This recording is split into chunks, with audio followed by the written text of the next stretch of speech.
Egyptian pharaoh Akhenaten introduced a revolutionary new sun-worshipping religion to ancient Egypt. Along with his wife Nefertiti, he controversially attempted to transform Egyptian religion, art and governance. Writer and researcher Ralph Ellis put forward the theory that Adam and Eve were real people. He believes that the Garden of Eden was actually located at Amarna in Egypt, that Adam was the heretic pharaoh Akhenaten, and that Nefertiti, the great royal wife of Akhenaten, was Eve.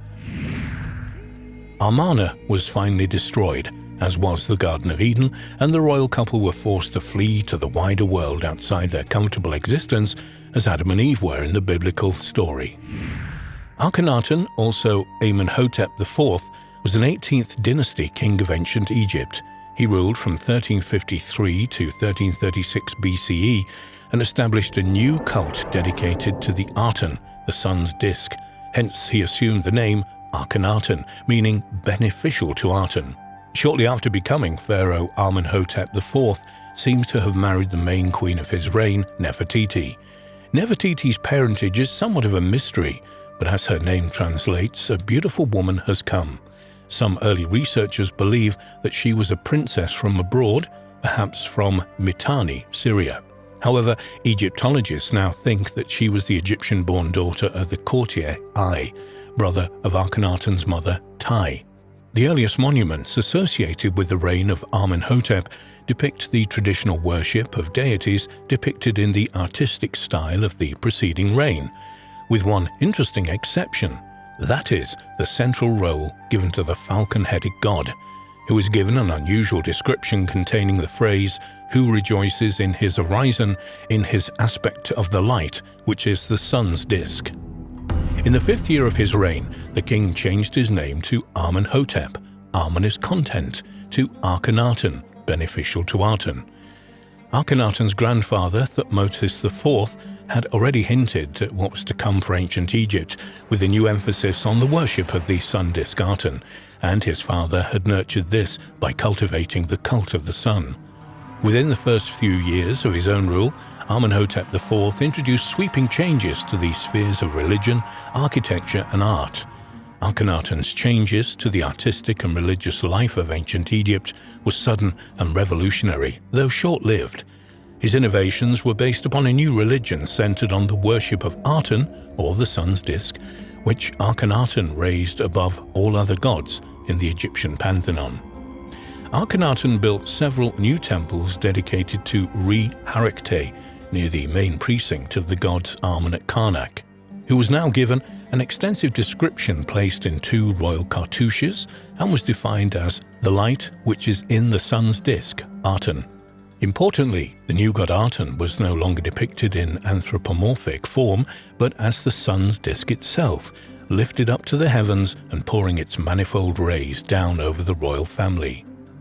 At some stage in his 5th year of reign, Akhenaten introduced a program to expunge the image of the Theban god Ammon from all monuments, a move that caused widespread destruction to many Egyptian temples.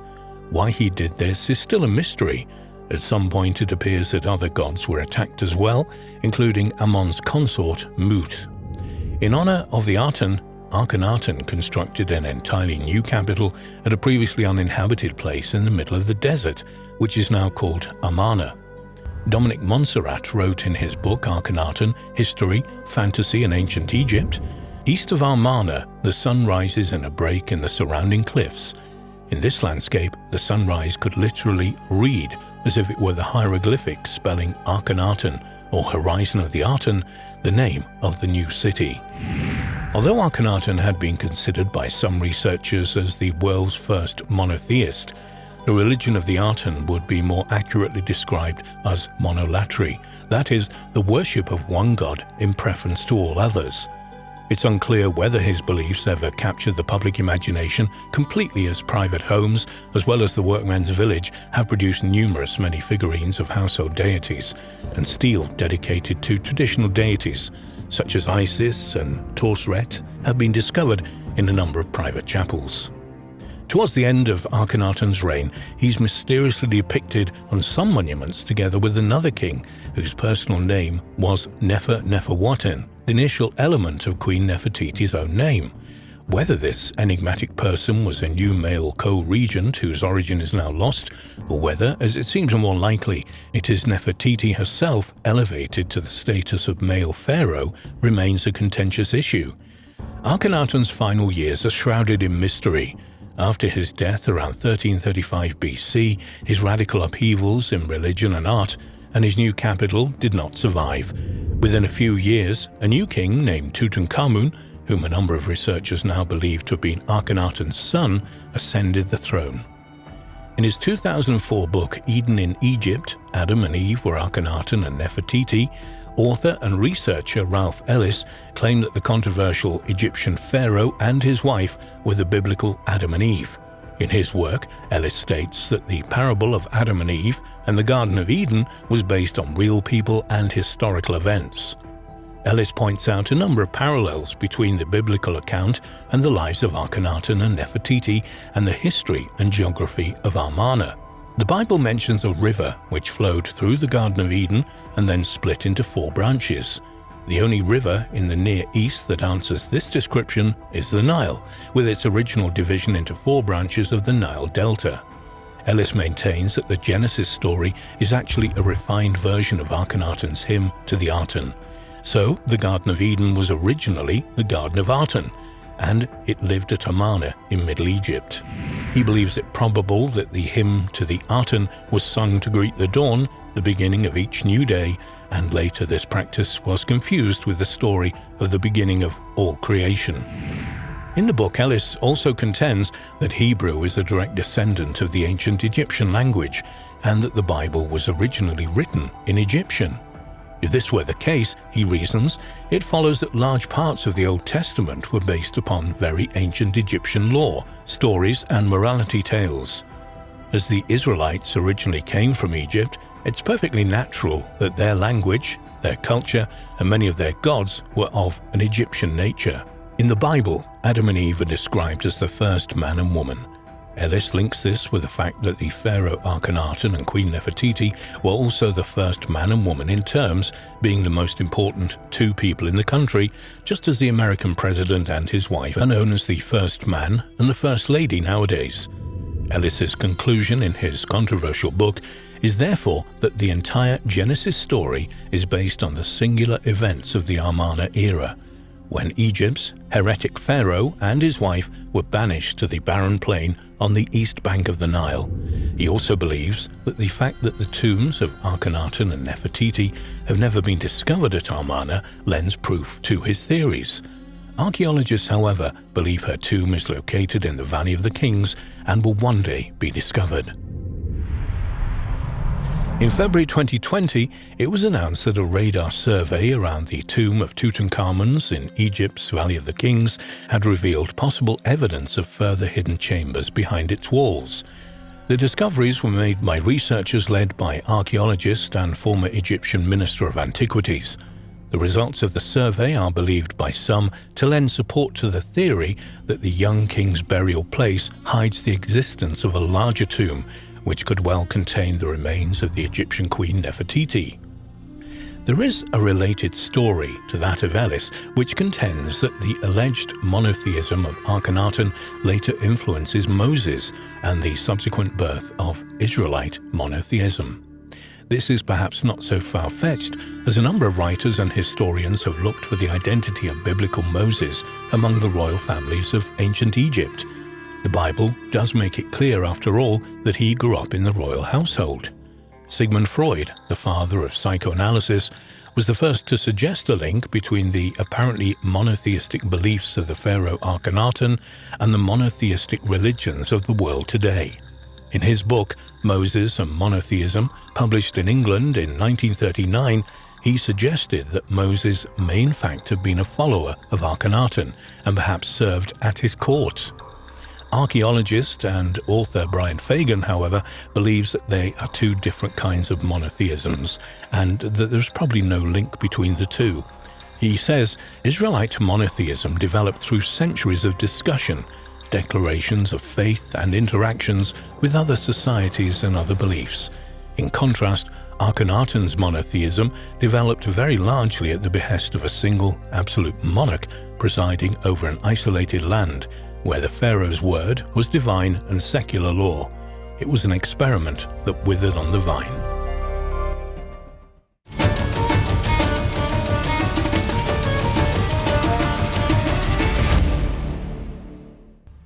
According to a reading from a newly digitized fragment of the Dead Sea Scrolls, Noah's Ark was something different than what is currently believed. The 2,000-year-old text may be proof that the Ark was the shape of a pyramid. Over 50 years ago, a stone thrown by a Bedouin shepherd into a cave led to what some have called the greatest archaeological discovery of the 21st century. The Bedouin heard the stone crack open an earthenware jar. Upon investigating, he found the first of what came to be known as the Dead Sea Scrolls. When all of the scrolls and fragments were sorted out, they accounted for about 800 manuscripts. About 1/4, or just over 200 manuscripts, are copies of portions of the Hebrew Bible text. Now, after almost 5 years, a laboratory established by the Israel Antiquities Authority as part of the Leon Levy Dead Sea Scrolls Digital Library project has scanned tens of thousands of fragments from the scrolls with a custom-made camera. Each fragment was photographed 28 times at high resolution using different wavelengths of light. The sophisticated technology enabled researchers to read letters and words that were previously illegible. Some of the newly digitized fragments offered new interpretations of well-known biblical stories. Haaretz reported that the new reading of the fragments has changed our understanding about Noah's Ark. Thanks to the high-resolution imagery, a word following the phrase "the Ark's tallness" had previously been illegible. However, the new scans showed that the correct words mean "gathered," which according to researcher Alexei Yuditsky mean that the Ark's ribs were gathered together at the top in the shape of a pyramid. The doctor said that a Greek translation of the Bible dating to the 3rd century BC used a Greek verb with a similar meaning to describe the Ark. Moreover, medieval authors suggested that the Ark's roof was pointed. The newly deciphered words on the ancient parchments stayed hidden for centuries, but are now bringing answers to many long-standing questions, as well as raising new ones. Previously, the story of Noah's Ark was known mainly from the Book of Genesis. However, the Dead Sea Scrolls found in the Qumran cave in the Judean desert shed new light on this story. The Dead Sea Scrolls contain information about many controversial and fascinating topics from the past, the story of Noah and the legendary flood being just one of them. Guest author of Ancient Origins explained in his articles Evidence of the Great Flood, Real or Myth, that the story of Noah is not just a biblical account. He said, the story of a great flood sent by God, or gods according to much earlier testimony, to destroy humanity for its sins is a widespread account shared by many religions and cultures around the world, and dates back to our earliest recorded history from India to ancient Greece. Mesopotamia and even North American Indian tribes, there is no shortage of such tales that often enough sound very much alike. Some of these stories truly sound so similar that one could wonder whether all cultures around the planet had experienced such an event. Only after 7000 BC, when the ocean levels finally began stabilizing, human life once more began to return to normal. Coastal sites no longer had to be abandoned for higher ground, at least for the most part, and between 6000 and 5000 BC, once more we began to see signs of human activity closer to the sea. Is it a mere coincidence that our recorded history happens to start around this time? Is it true that early humans were too primitive to leave traces of their existence behind, or all the early pages of our history were washed away by the great flood of the last ice age? After all, it seems that as soon as the adverse climatic conditions receded, it didn't take long for humans to thrive once again. Another discovery resulting from the digitization is connected with two fragments that shed light on a puzzling word in the Bible. Chapter 39 of Genesis describes how Judah had sex with his daughter-in-law Tamar, She disguised herself as a prostitute, and as a guarantee of payment, she received his signet, staff, and till. After many centuries of debate regarding the meaning of the word till, the Dead Sea Scrolls have finally given the answer with the following sentence: till is his belt. As Moshe Bar Asher, the Academy president, said, "The word till is mentioned in the Bible 10 times. In every place, we know what it is and what its function is, except for the till Tamar received. On this our ancestors were divided, but now we have an early text from the 1st century as the latest, which gives the meaning of this till. It's the belt with which he tied his trousers or his robe." Despite decades of study and analysis, the Dead Sea Scrolls are still giving up their secrets. Researchers from the Haifa University have reconstructed the contents of one of the last 2 undeciphered Dead Sea Scrolls, disclosing a distinctive calendar used by a Jewish sect that lived in the Judean desert during the Second Temple period. 60 small fragments were pieced together over a period of 12 months, identifying the name of a festival marking the changes between seasons. It also revealed a second scribe corrected mistakes made by the original author, as BBC had reported. The collection is considered to be the oldest copy of the Hebrew Bible ever found, dating it to at least the 4th century BC. Tens of thousands of fragments belonging to over 900 scrolls were found in the caves at Qumran, Dr. Eshbal Ratson from the Bible department at Haifa University told Haaretz, and adds, "This is the most important archaeological find ever made in Israel. This is literature from the Second Temple period, and that's rare. It's not known who wrote the scrolls, even though several historians have suggested that the writers were a desert sect called the Essenes. They describe they were assisted in deciphering the codes by annotations discovered in the margins by a scribe correcting omissions made by the author." Dr. Ratson explained that it took decades that involved many scientists and researchers to piece the fragments together, decrypt them, and then publish their contents. Still, 2 of them remained undeciphered. The scrolls are written in 3 languages, Hebrew for the most part, Aramaic, while a few of them are written in Greek. The scroll Dr. Ratson worked on with Professor Jonathan Bedov, also from the Bible department at Haifa University, was written in coded Hebrew, and some of the fragments were smaller than 1 square centimeter. Very few scrolls that had previously been deciphered were written in this language, she says via Haaretz. The 2 experts noticed a unique 364-day calendar, which was already known to researchers and differs significantly from the one Jews used at the period. Most Jews used a calendar that is similar to the one used today. The sect used a calendar that is almost based on a solar year, comprising 364 days.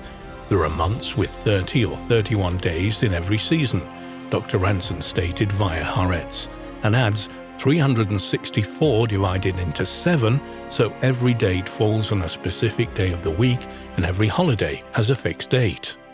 We know that in the temple there were disputes between different sects over what happens if Passover falls on Shabbat. What supersedes what, Shabbat or the holiday? This sect solved the problem, since no holiday fell on Shabbat. This scroll details all dates on which Shabbat falls and all the days of the week on which holidays fall.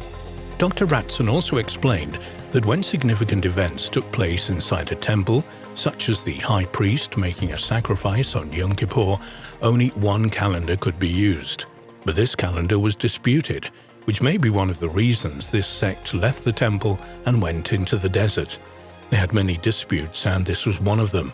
They couldn't celebrate holidays together. The Tekufa. Furthermore, the researchers also noticed the name used by the sect for a festival commemorated 4 times a year that marked the transition between the seasons, the Tekufa. The same word in modern-day Hebrew means period. This shows us that the researchers who believed the day of celebrating the transition between the seasons was called by this name were correct, and that this word, as used in the Mishnah, was preserved from the days of the Second Temple. It's a very early concept in halakha, religious Jewish law. Dr. Razan stated via Haaretz, adding that the unique calendar also refers to annual wine and olive harvest festivals no longer observed in Judaism. Meanwhile, a research team is currently excavating a 12th cave that might hide further scrolls to be deciphered. The cave was discovered last year, and only one blank scroll was found at that time. Details of what has been discovered by the team from Liberty University in Lynchburg, Virginia, are due to be revealed soon.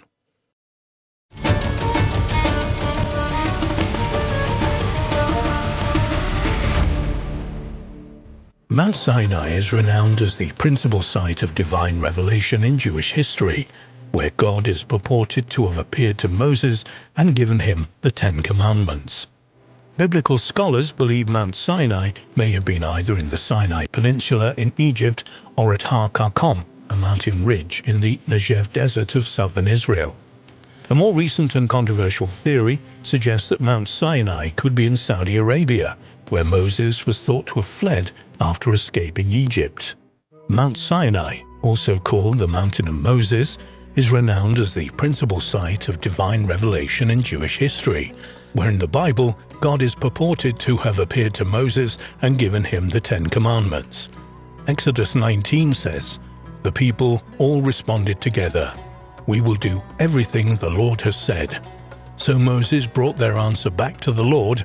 The Lord said to Moses, 'I'm going to come to you in a dense cloud, so that people will hear me speaking with you and will always put their trust in you.' Then Moses told the Lord what the people had said, and the Lord said to Moses, 'Go to the people and consecrate them today and tomorrow. Have them wash their clothes and be ready by the third day, because on that day the Lord will come down on Mount Sinai in the sight of all the people. Put limits for the people around the mountain and tell them, be careful that you do not go up the mountain or touch the foot of it. Whoever touches the mountain shall surely be put to death.'" According to Jewish tradition, not only were the Ten Commandments revealed to Moses on Sinai, but also the entire corpus of biblical text and interpretation. Mount Sinai is revered by Christians, Muslims, and Jews, all of whom believe that God delivered his Ten Commandments to Moses at its summit. Because biblical scholars have differing opinions as to what route the Israelite exodus took out of Egypt, and the fact that the biblical place names cannot be matched to present locations, it's extremely difficult to make a positive identification of the biblical Mount Sinai. The main contender for the biblical Mount Sinai is known locally as Gebel or Jebel Musa, Arabic for the Mountain of Moses. The mountain rises to 7,498 feet in elevation and is located in Egypt in the Sinai Peninsula, a triangular peninsula linking Africa with Asia and occupying an area of 23,500 square miles. The mountain has become an important pilgrim and tourist site. In the early Christian period, the area was inhabited by hermits, and in 530 AD, the Monastery of St. Catherine was built at the northern foot of the mountain, the traditional site of the burning bush observed by Moses. The Greek Orthodox monastery is named after a saint who was martyred in Egypt in AD 307, and is said to possess a library with the most important collection of manuscripts in the world outside the Vatican. The incredible collection includes 3,500 manuscripts and 2,000 scrolls. The majority of these are in Greek and were copied by the monks at the monastery. In 1844, the German scholar Friedrich von Tischendorf discovered one of the earliest copies of the Bible here, dating to the 4th century AD. Incredibly, St. Catherine still retains its original appearance and has had an unbroken history since the 6th century. The original grey granite walls, which measure 280 by 250 feet, are still standing, as is the church dedicated to the Virgin Mary, which dates to the same period. In 1975, workmen accidentally pierced a wall and discovered behind it a treasure trove of around 3,000 more manuscripts, including ancient biblical texts and other documents which were thought to have been lost centuries before, along with various works of art. Among the find were missing parts of the Codex Sinaiticus, some 50 other incomplete codexes, and 10 nearly complete ones, and other Greek texts, that shed new light on the history of Greek writing. An even larger number of documents were found which were written in various Semitic, Afro-Asiatic and Indo-European languages dating from the 6th century and earlier. The other main contender for the biblical Mount Sinai is known as Har Karkom in the southwest Negev desert region of Israel. Har means mountain, and Karkom is derived from the ancient Perusian Karkum, which refers to the saffron-producing crocus flower and means yellow. Italian archaeologist Emanuele Annati believes that this mountain fits the biblical account in Exodus chapter 4, in which Moses, having accepted his task from God, left Midian to return to Egypt. According to Annati, that means that, according to the biblical view, the way from Midian to Egypt crosses Mount Sinai. Looking at the geographical map, with the Bible in one hand, Har Karkom is the only locality among those proposed for Mount Sinai which fits without any effort all these coordinates. It's also the only mountain that has recorded archaeological evidence of the cult role it had in the Bronze Age. Annati's excavations on the mountain reveal that it was an important cult center which began life in the Paleolithic period 20,000 years ago. The archaeological investigations at the site found the surrounding plateau dotted with shrines, altars, stone circles, stone pillars, and more than 40,000 rock engravings. Another researcher whose ideas have contributed to Har Karkom's case is Dr. Haim Berger. He recorded a phenomenon on the mountain that occurs during the winter solstice and which can be observed only when standing on a certain spot at midday. He noted that a bright light which shone from the cliff in front of him at a distance of about 650 feet. This bright light is caused by sunlight illuminating a limestone cave through a hidden aperture in its roof. But in ancient times, this may have not been understood, and could, reasons Berger, account for the biblical story of the burning bush. But there have been many objections to the theory that Har Karkom is the biblical Mount Sinai. The peak of religious activity at the site probably dates to 2350 to 2000 BC, and the mountain seems to have been abandoned between 1950 and 1000 BC. As the biblical Exodus is usually dated between 1600 to 1200 BC, it means that Annati's theory does not hold water. One of the most recent theories regarding Mount Sinai is that it lies in Saudi Arabia. The idea was originally proposed by American adventurer Ron Wyatt, and much of the evidence in favor of it was collected together in the film Finding the Mountain of Moses, the real Mount Sinai in Saudi Arabia, released by the Doubting Thomas Research Foundation. The film identifies Jabal Makla, the Burnt Mountain, a mountain located in northwest Saudi Arabia near the Jordan border above the Gulf of Aqaba, as Mount Sinai. In the film, the Foundation links various sites on the mountain with locations mentioned in the Bible. However, the majority of biblical scholars argue firmly against this hypothesis, saying there's no evidence whatsoever in the Bible which would support it. Another linked theory states that Mount Sinai was a volcanic peak located in Saudi Arabia. Proponents for this idea point to the lines in the Bible which appear to support their theory. Exodus 19:16 states, "On the morning of the third day there was thunder and lightning, with a thick cloud over the mountain and a very loud trumpet blast. Everyone in the camp trembled." While Exodus 20:18 says, "When the people saw the thunder and lightning and heard the trumpets and saw the mountain in smoke, they trembled with fear. They stayed at a distance." Such descriptions have led some investigators to theorize that the mountain was a volcano, and the only area in the region possibly meeting this requirement are the lava fields, Hara, in northwest Arabia. In fact, this idea goes all the way back to a British explorer and Bible scholar, Charles T. Beckey, who published the pamphlet Mount Sinai, a Volcano in 1873. Beckey worked out that the mountain should be located along the route that Moses supposedly took on his return to Egypt from Midian in northwest Arabia. Therefore, he focused on the mountains at the head of the Gulf of Aqaba, mainly Mount Bagir, Mount Sheikh Mohammed Bagir, or Jabal al-Nur, Mountain of Light. However, when Becky visited his proposed location for Mount Sinai, he discovered that it was not in fact a volcanic and withdrew his theory. More recently, other researchers have revisited the volcanic mountain theory. However, as many scholars have pointed out, there is a huge hole in the idea. How could people have survived unharmed in close proximity to an active volcano? The tephra fallout from volcanic plumes alone is extremely hazardous and often deadly to man, animals, and vegetation. Human activity on such a mountain would surely not be possible. So Moses would certainly have not been able to spend 80 days in its heights, as the Bible says.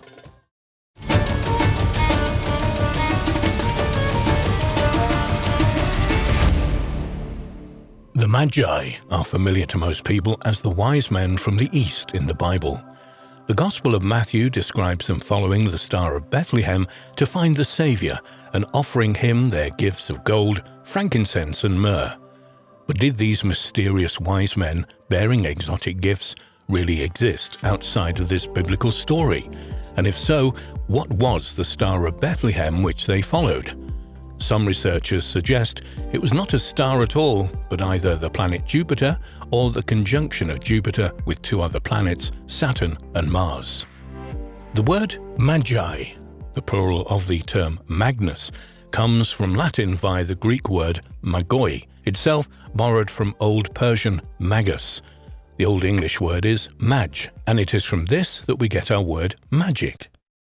One of the earliest mentions of the Magi is by the 5th century BC Greek historian Herodotus, who states that they were a sacred class of priests living in Media, roughly the northwestern part of modern-day Iran and the area of Kurdistan. It's recorded that when Darius the Great, Persian emperor from 521 to 486 BC, discovered that the Magi at the Median court were skilled interpreters of dreams, he established them in preference to the state religion of Persia.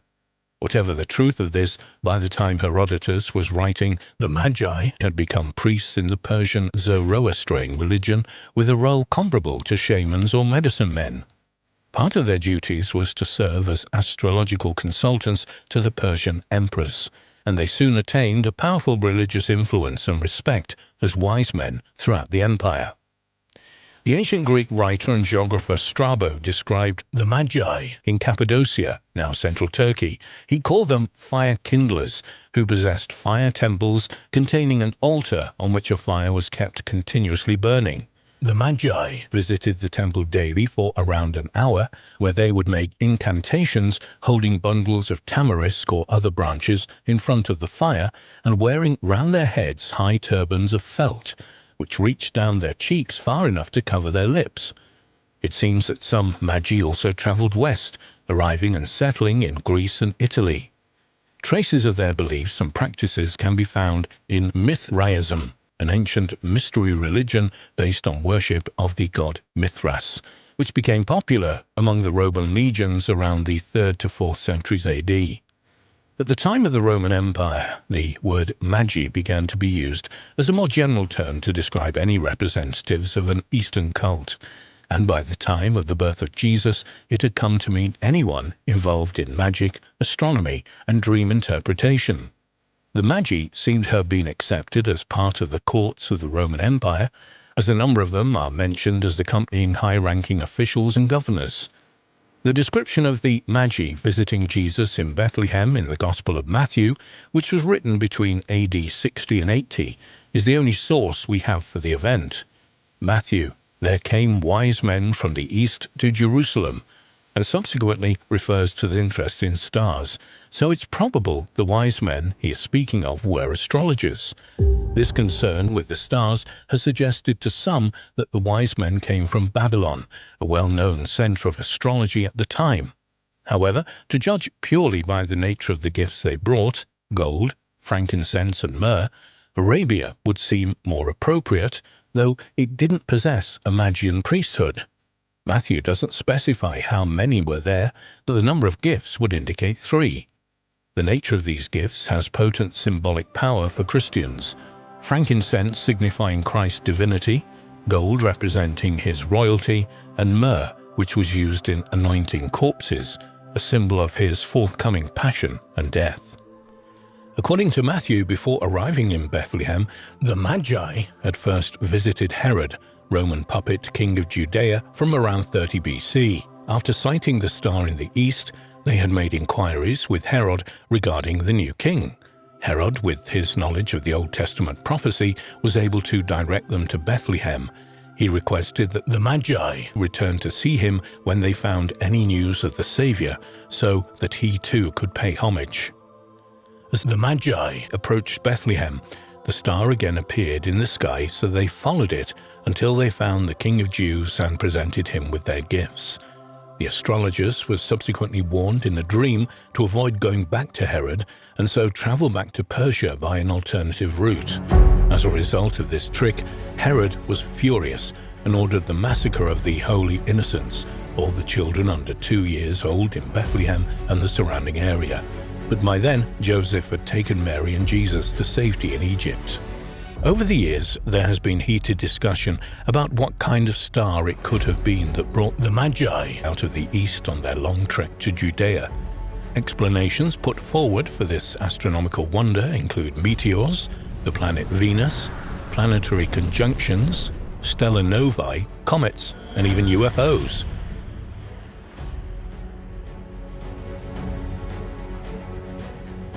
The Greek word aster, used by Matthew in his Gospel to describe the Star of Bethlehem, can be interpreted to mean a comet. But is there any record of a comet at this time? In the Roman world, there was a belief that the appearance of a comet often heralded catastrophic political events and even the death of an emperor, which would suggest that it could not be associated with the birth of the new Messiah. But among the Magi of the Black Sea coast of Turkey, comets appear to have been good omens. The successful rule of one particular king in the area, Mithridates VI, was so much associated with comets as positive celestial portents that he even had coins minted depicting them. The appearance of Halley's Comet in 12 BC caused consternation throughout the Mediterranean world, especially in the skies above Rome. The idea that the Magi saw a nova or supernova explosion was first suggested by 17th century astronomer Johannes Kepler, and some researchers think it's a viable explanation for the Star of Bethlehem even today. Unfortunately, there is no Western record of such an event, and Chinese records only have one possible mention of a nova or supernova around the time of Jesus' birth. Crucially, there is also no known supernova remnant which would have been found if there had been a supernova at this time. In astronomy, a conjunction occurs when any two astronomical objects, such as asteroids, moons, planets, and stars, appear to be closely together in the sky, as observed from Earth. In his 1979 book, The Star of Bethlehem Mystery, English astronomer David Hughes suggested that Planetary could explain the star that the Magi followed. Hughes wrote, "Witnesses saw the triple conjunction of Jupiter, the king of the planets, and Saturn, planet of justice, in Pisces, the zodiacal sign of the Jewish nation." In fact, there were 3 conjunctions at this time, though none of these were close enough that they'd appear as one object. Jupiter, known as the Star of Zeus, was traditionally the planet associated with kings. An astronomer, Michael R. Molnar of Rutgers University in New Jersey, has interpreted statements in Matthew's Gospel that the star went before and stood over, as referring to the reversal of motion and stationing of the planet Jupiter. Rutgers has discovered a Roman coin used in Antioch, the capital of Roman Syria, which dates to the time of Jesus' birth, and which depicts the astrological sign of Aries the ram turning its head to look back at a star. Rutgers believes that this coin was issued to commemorate the takeover of Judea by Roman Antioch in AD 6. Subsequent research revealed that in an important astrology work by Claudius Ptolemy, the Tetra Biblos, Aries the ram is explained as controlling the people of Judea, Idumea, Samaria, Palestine, and Coel Syria, all territories ruled by King Herod.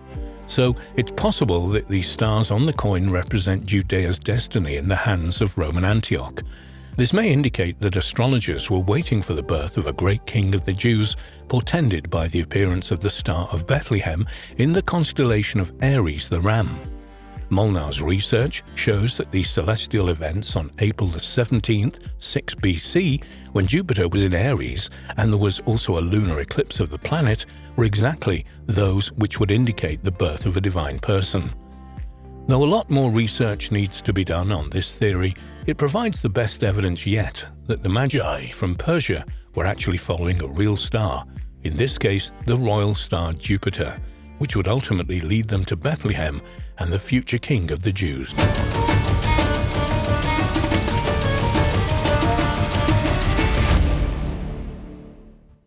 Recent research has found that an ancient cave near Har Karkom, west of Jerusalem, has close associations with John the Baptist.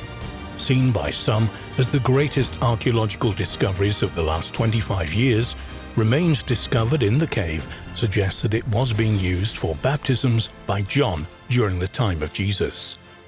Some biblical scholars disagree with this assertion, however, saying that the evidence for John the Baptist using the cave is circumstantial at best.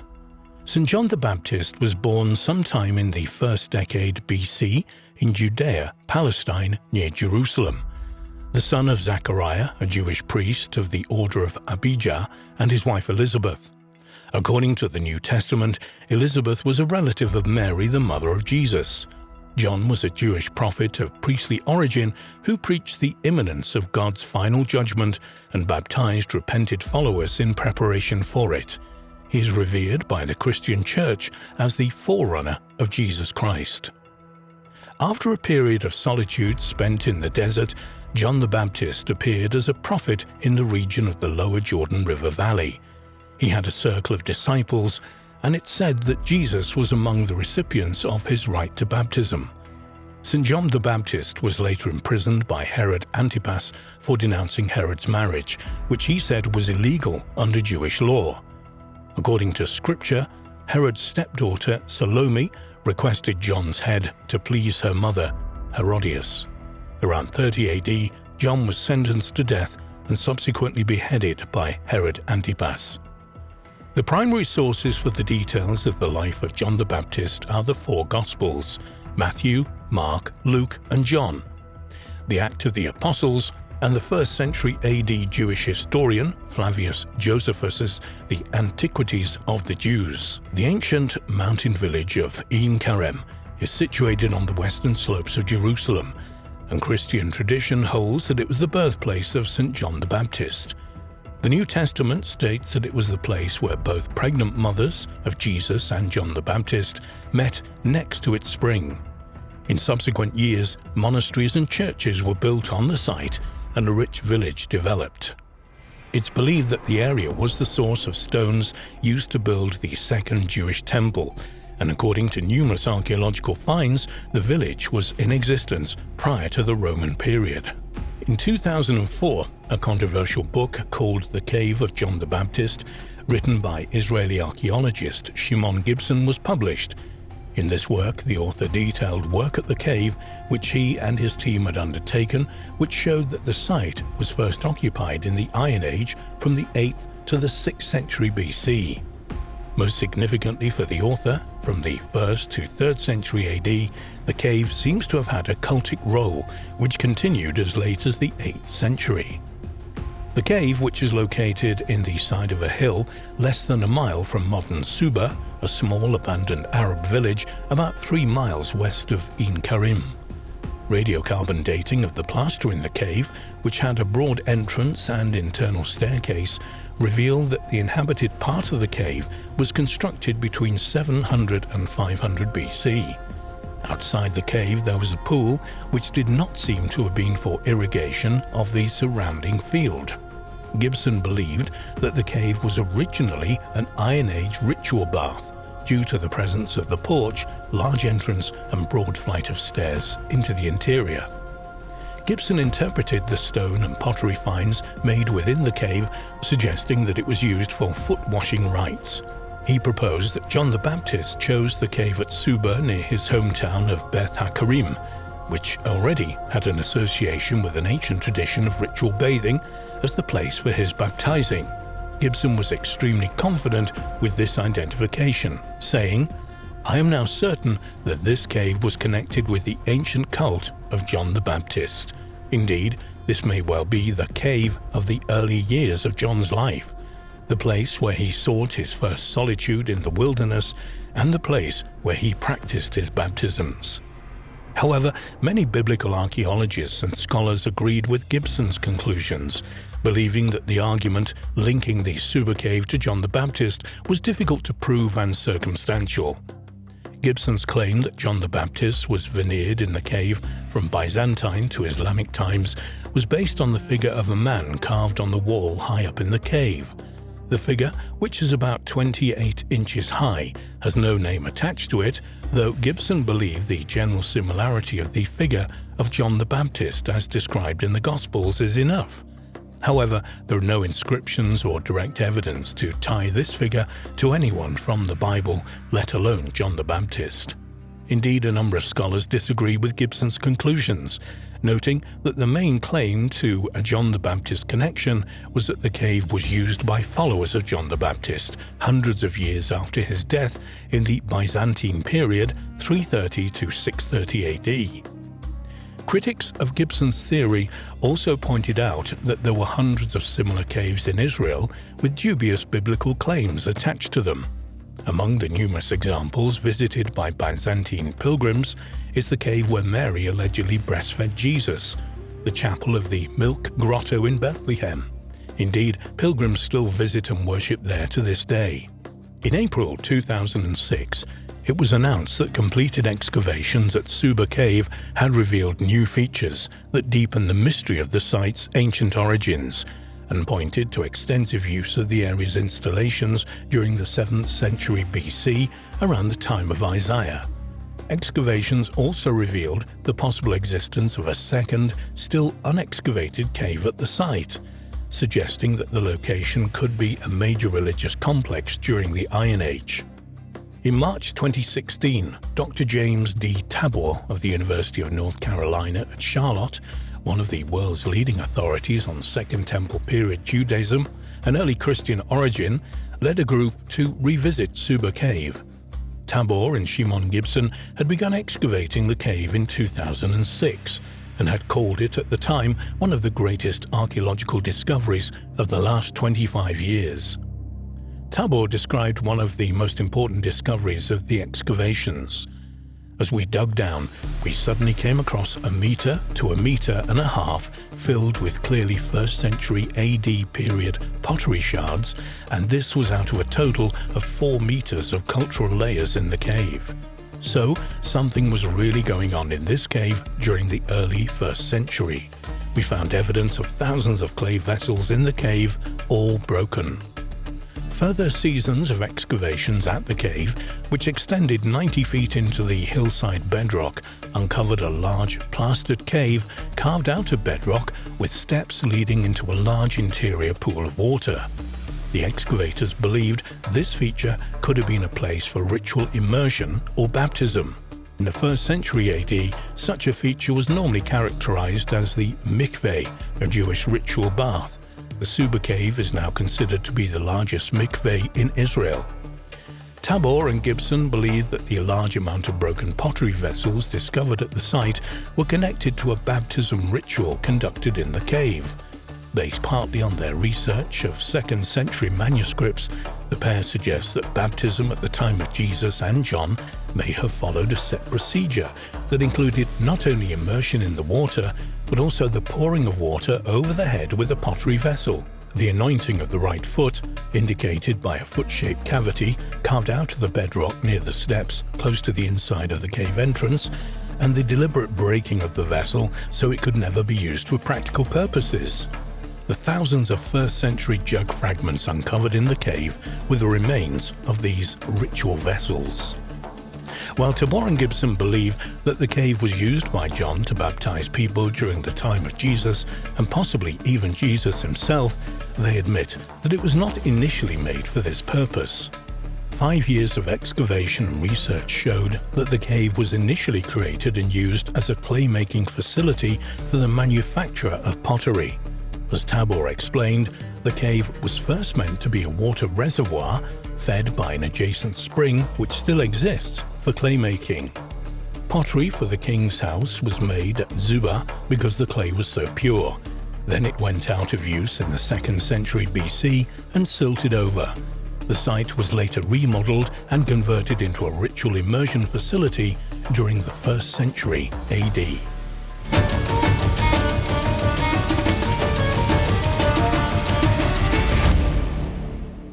For years, there have been rumors that the Vatican holds mysterious truths about the life of Jesus and his lost years, which would drastically alter traditional belief. Some researchers believe Jesus spent these years visiting Britain with Joseph of Arimathea, while others believe he traveled to India. In the late 19th century, a Russian traveler claimed to have discovered such texts in a monastery in India, which, along with other documents, reveal that Jesus traveled to India and taught there and elsewhere in the East during his missing years. What is the truth of such claims? For many, what happened to Jesus when he seemed to disappear from the scriptures at 12 years old, only to re-emerge at about 30 to begin his ministry, is one of history's greatest mysteries. While Christian belief accepts that he spent these intervening years working as a carpenter in Galilee, there are in fact very few references to this in the Bible. The enigma of the 18 lost or hidden years in the life of Jesus has long been a point of heated debate amongst biblical scholars. Some do not believe this time gap to be of any consequence, and that even if any new information was discovered, it would not lead to anything of significance for the Christian faith. In other words, if it was important, it would have been included in the Bible. Other researchers, however, are of the opinion that if the whereabouts of Jesus during those years was revealed, it could well turn out to be the basis for understanding many of the enigmas surrounding Christianity. There are a number of competing theories for where Jesus was and what he was doing in these lost years. The two main explanations are either that he journeyed to India to study Hinduism and Buddhism, or that he traveled to Britain with Joseph of Arimathea, a tin trader who some say was his uncle. A lot of literature has been written about Jesus' supposed visit to Britain. In fact, it's a fairly ancient tradition. During the later Middle Ages, the legend of Joseph of Arimathea in Britain at Glastonbury, Somerset, was gradually built up, so that by the late 15th century, Glastonbury was touted as the birthplace of British Christianity, where Joseph erected the first church to house the Holy Grail. There was also a legend that Joseph had earlier visited Glastonbury along with a child Jesus, a tale which later inspired William Blake to compose the poem that became the words to the English hymn Jerusalem. The relevant part of Blake's verse goes, "And did those feet in ancient time walk upon England's mountains green, and was the Holy Lamb of God on England's pleasant pastures seen." By the late 15th century, there was a story circulating that Joseph had brought 2 silver flasks containing Christ's blood and sweat to Britain, and that these 2 relics were buried in his grave. This tale has shades of the legendary Holy Grail, though there is no record of any shrine marking the spot of the grave. Another variation on this theme mentions that Joseph buried the Holy Grail underneath Glastonbury Tor at the entrance to the underworld, after which a spring, now known as Chalice Well, began flowing and its water brought eternal youth to whoever drank it. Perhaps the most famous legend concerning Joseph of Arimathea and Glastonbury tells of him bringing the holy thorn to the town. According to one version of the story, Joseph is said to have sailed over the flooded Somerset levels to Glastonbury, where he planted his wooden staff in the ground. The staff then miraculously flowered into the Glastonbury thorn, a variety of the common hawthorn which flowers twice annually, once in spring and again around Christmas time. One theory still entertained today is that Joseph of Arimathea may have been a tin merchant who brought the young Jesus with him on a trading voyage to southwest Britain, mainly Cornwall, where tin was abundant. However, many researchers believe this story to be a relatively recent invention, originating with English author Reverend Sabine Baring-Gould, who introduced it in 1899 in his book of Cornwall. The legend of Jesus in Britain was added to a 1922 pamphlet by the Reverend Lionel Smithett Lewis, Vicar of St. John's at Glastonbury. Smithett Lewis was deeply interested in stories of Joseph and Arimathea's connection with Glastonbury and seems to have taken Baring Gould's ideas of Joseph and the young Jesus trading for tin in Cornwall and moved it to Glastonbury. By the time it reached its final edition in 1955, the Reverend St. Joseph of Arimathea, or the Apostolistic Church of Britain, had expanded to around 200 pages and included a claim that Glastonbury was the burial place of the Virgin Mary. In 1894, a controversial book called The Unknown Life of Jesus Christ, written by a Russian-born resident of Paris called Nicholas Notovich, was published. The work made the astonishing claim that during the lost years of Jesus' life, he had visited India and trained as a Buddhist monk. In the book, Notovich told the story of his visit to India 7 years earlier, accompanying it with photographs of people and places he'd encountered. He gave an account explaining that during the trip he had broken his leg and was forced to convalesce in a remote monastery at Hemis in the highlands of Ladakh. While recovering there, Notovich was shown a strange document about which he'd already heard stories. It was written in a language of the Pali in 2 big volumes in cardboard covers with leaves yellowed by the lapse of time, as he described it. The text described the travels and studies in India of a man called Issa, who could have only been the biblical Jesus.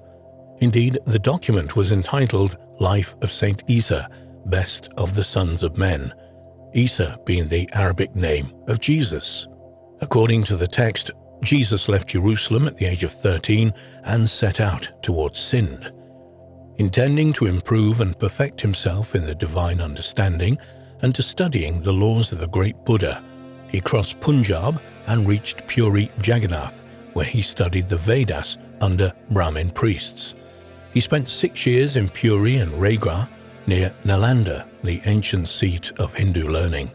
Then he went to the Himalayas and spent time in Tibetan monasteries studying Buddhism, and through Persia returned to Jerusalem at the age of 29.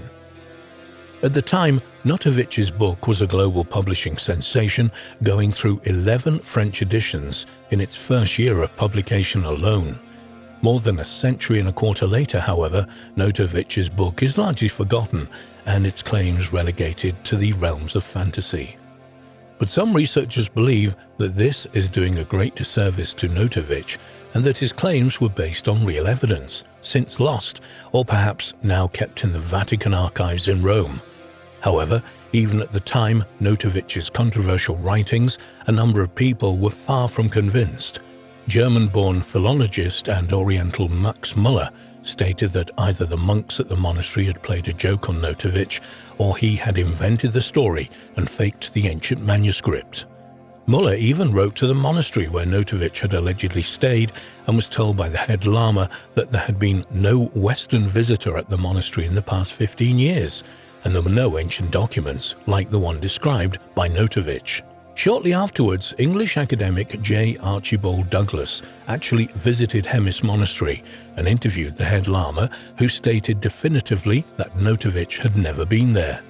Both Muller and Douglas wrote articles refuting Notovich's claim that Jesus had traveled to India, and both were later published together in a book entitled Jesus Did Not Live in India, Proofs that Notovich's The Unknown Life of Jesus Christ was a fabrication. Notovich's case was not helped by the lack of any material evidence for his claims, a photograph of the mysterious manuscript, for example. However, in the preface to this sensational book, Notovich does explain why none were included.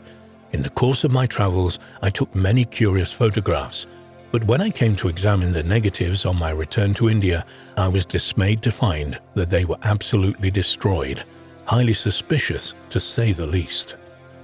Further damning evidence against Notovich was recently discovered in a contemporary report held in archives of the British Library, written by a Russian-speaking British official named Donald Mackenzie Wallace. After encountering the Russian traveller several times in Simla at the end of July 1887, Mackenzie Wallace claimed that on one occasion Notovich volunteered his services as a spy for the British government in India. Mackenzie Wallace declined, describing him as an unscrupulous adventurer.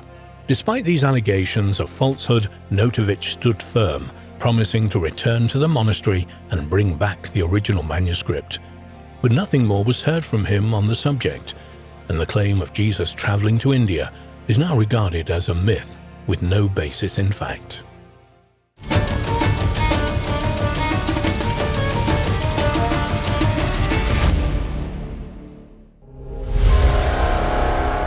Matthew, Mark, Luke and John make up the four accepted Gospels of the Christian New Testament. In 2006, a new Gospel was unveiled by the National Geographic Society, one that focuses on the story of Judas Iscariot. The manuscript, which had been purchased from an Antiquities dealer, was described as the most important archaeological discovery of the last century.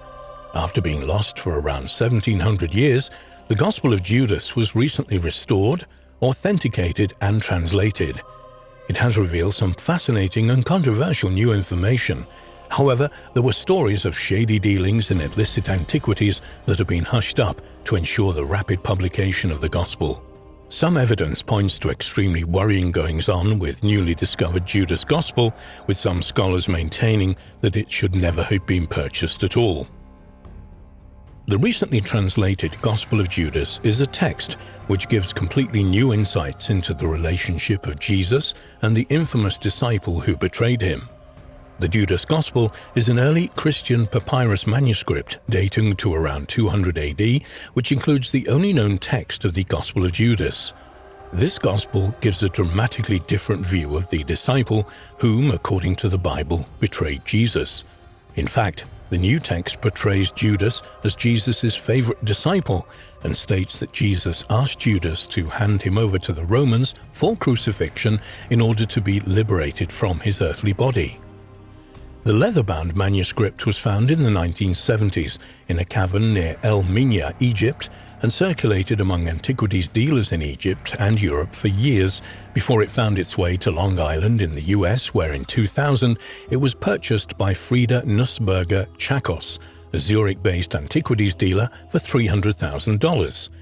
She initially attempted to sell it to Yale, but the sale fell through due to concerns about the legal status of the document. She then sold it to a Cleveland area manuscript dealer who kept it in his freezer, selling off fragments when he could.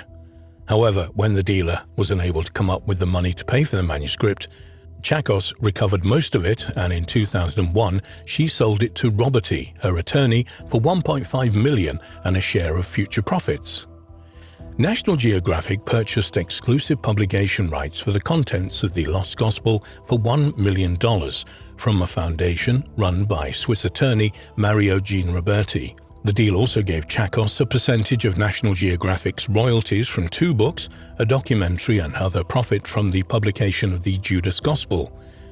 The fact that Chakos and her attorney benefited from the financial relationship with National Geographic raised serious concern amongst archaeologists worldwide. Jane Waldbaum, president of the Archaeological Institute of America, expressed severe concern at the situation. "Nobody should be doing business with these people. You get down in the mud with these people and you legitimize them. You encourage not only the trade, but the looting that feeds the trade." A representative of National Geographic did admit at the time that the organization was informed that Chakos had been involved in legal troubles in Italy. However, they decided to proceed with the publication of the Gospel of Judas after finding no record of a conviction. Terry Garcia, Executive Vice President for Mission Programs at National Geographic, said of their decision, "We decided that on balance, yes, this is something we should do, and we feel comfortable about doing it. We had an opportunity to add an extra measure of certainty to make sure it was returned to Egypt, that it was authenticated, and that the best scholarly minds were involved." Nevertheless, further research, not carried out by National Geographic, who seem to have washed their hands, Pontius Pilate, of the whole shady affair, dug up some disturbing evidence about Chakos. It was revealed that she was suspected of an involvement in Antiquities trafficking going back many years and had received a suspended sentence in Italy 4 years previously for trafficking in looted antiquities. Paolo Ferri, the Italian prosecutor who led an investigation of the illicit trade for 10 years, said in the past she was at the center of the looting in Italy. Official records also show that Chakos, who goes by the name also of Frederic Marie Nussberger Chakos, as well as Frieda Chakos Nussberger, sold the Getty Museum fragments of 2 looted objects which Italian authorities requested be returned. The Getty returned a third item, a drinking cup known as the Onezimos Helix, after its Greek painter, to Italy in 1999, after discovering that it had been looted from Cerveteri, an Etruscan necropolis north of Rome. Despite all this controversy, in a documentary which aired in the US in April 2006 and a related book, The Lost Gospel, Chakos is portrayed as an heroic figure who fought hard to save the deteriorating manuscript. "I think I was chosen by Judas to rehabilitate him," she said in the film. "I think the circumstance of this manuscript coming to me was predestined." On January 31st, 2007, a raid by the Greek police's art squad on a picturesque Greek beach village in between Boeotia and Thessaly. Looted ancient Greek and Egyptian objects were found and confiscated in the house, which was registered in the names of 2 brothers, both of whom were the nephews of Frieda Chakos. Research has shown that over the years, several of the cases of looted antiquities have been repatriated to Italy have involved the Chakos network. It has to be stressed, however, that despite the shady goings-on behind the scenes, no one questions the authenticity of the Judas Gospel. Rodelf Kassa, one of the world's leading Coptic scholars, was employed to reconstruct the manuscript and to transcribe and translate the text. In April 2006, at a news conference in Washington, D.C., the National Geographic Society announced the completion of the restoration and translation of the Judas manuscript. Apart from the Gospel of Judas, the 66-page manuscript also contains a text titled James, also known as First Apocalypse of James, a letter of Peter to Philip, and a fragment of the 4th text, which scholars have called the Book of Alongens. Understandably, the publication of the Gospel was of profound interest to biblical scholars all over the world.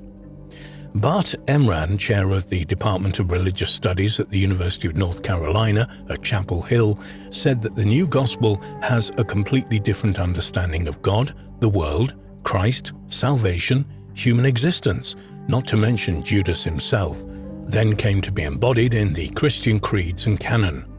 Herb Crosney, author of the 2007 book The Lost Gospel, The Quest for the Gospel of Judas Iscariot, has described how the Judas in the new Gospel of Judas is different from the one in the Bible. Judas is a different kind of character. He's the person who is asked to make the ultimate sacrifice, and that sacrifice is to sacrifice the life of Jesus in order that Jesus may attain eternity and immortality. And Judas is the one who enables all of us to help find that inner spark within ourselves. I think that the Gospel of Judas Iscariot is actually a very reverent document, coming from approximately the 2nd century, well after the 4 Gospels accepted as the canonical Gospels were actually written. We don't really know 100% that it is Judas's account.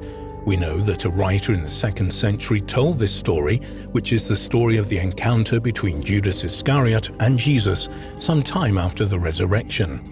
Judas is the one who enables Jesus to fulfill his mission, to die and to release that inner spark within himself and within all of us that is divine.